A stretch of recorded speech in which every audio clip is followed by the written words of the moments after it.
How to delete a credit card from Walmart app. Hello everyone, welcome back to our channel.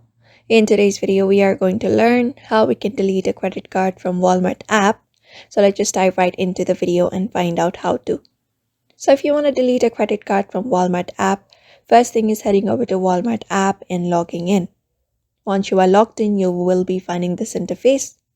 So all you need to do is go ahead and tap on this account option in the bottom. This one right here, go ahead and tap on it. After that, you will be led to the space.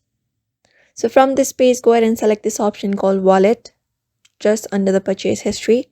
Just go ahead and tap on it. And once tapped, you will be finding this. So from this section, you will be finding the credit card and debit card that you've already added. Just go ahead and locate the credit card that you want to remove. Just tap on it. And once tapped, you will be given this option where you can edit the card. So in the bottom, you can find an option called remove card.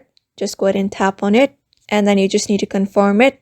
Once that is done, your credit card will be removed from Walmart.